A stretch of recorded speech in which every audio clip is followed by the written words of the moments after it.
Hello everybody, I am Jarrett Ross, the GeneaVlogger, and I'm here at RootsTech 2019 with another amazing special guest. Can I please have you introduce yourself to everybody? Sure, I'd be glad to, thank you. I'm Roberta Estes and I write at DNAexplained.com about DNA and genetic genealogy. Awesome.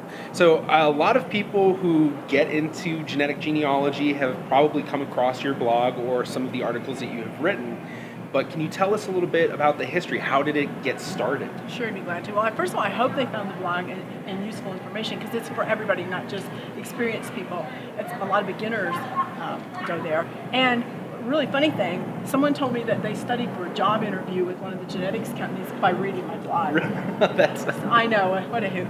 But it got started in a really interesting way. Back in 2012, Spencer Wells, one of the founding scientists of the Genealogists Project, I was on the design team with him, and in 2012, that started in 2004, but in 2012 they were getting ready for a rollout of the second version, a really nice upgrade.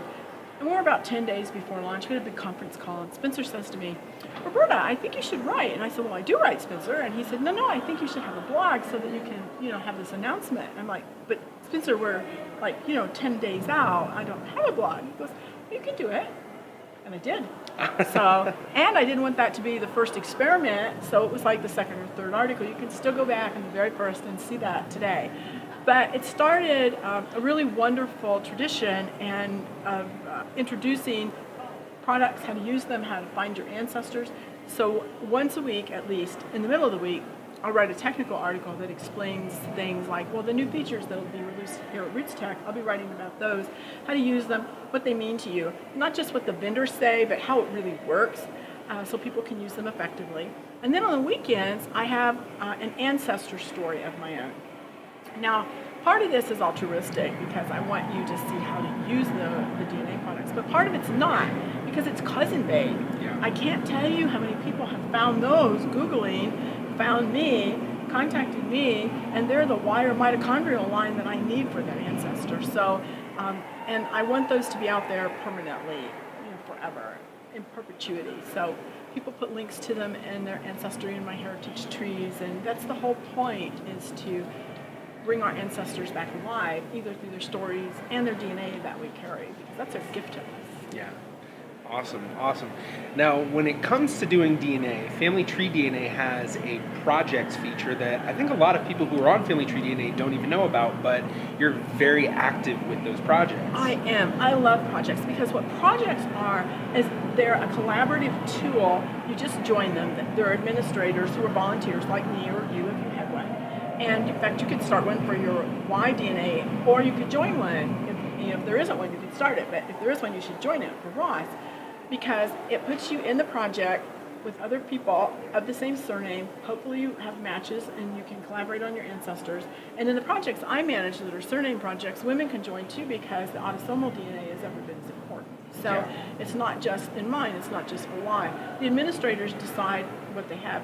But there are also haplogroup projects that you can join that help you figure out your heritage on your direct matrilineal or patrilineal line, your Ross line, or your mother's line.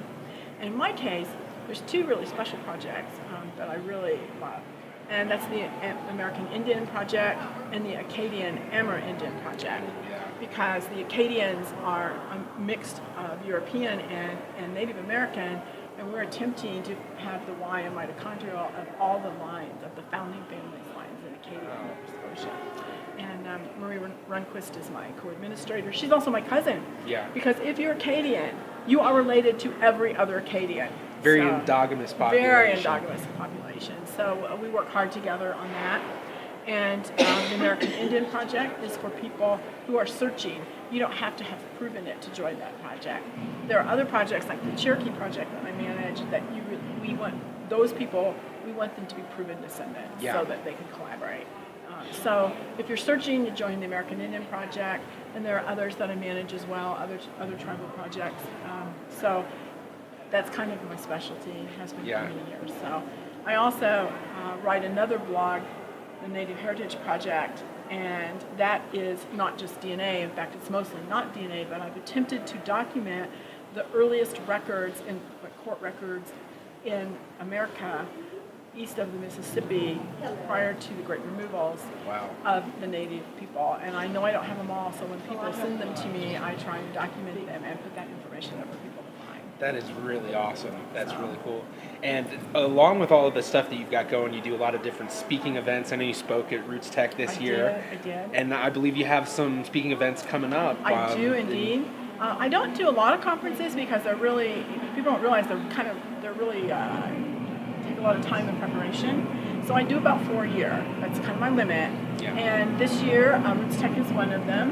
The Family Tree DNA Conference is coming up in 3 weeks. That's sold out, so maybe next year, everybody. Yeah. And I'm doing NGS in May in St. Charles, Missouri, just outside of St. Louis. Yeah.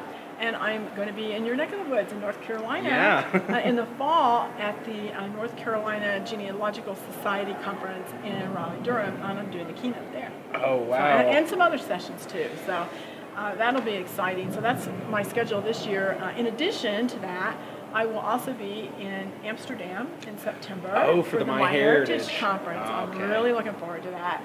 Their conference last year was amazing. Yeah. So I'm going to be there, and I'm going to be covering it for my blog readers there. That's my goal there. I'm like the embedded reporter. Yeah. So DNA Explained for those who can't remember from a few minutes ago. Yeah. So yeah, please visit. My blog is fully keyword searchable in the upper right-hand corner. So if you have a term and you're confused, please visit. It's for everybody. Awesome. Well, thank you so much for talking with me today. I wish you the best of luck with all the future events that you have going on, and I know I'm probably going to be seeing you when you come down to North Carolina, I'm so that's going to be about great. that. Thank you. So awesome. Thank you so much. Bye.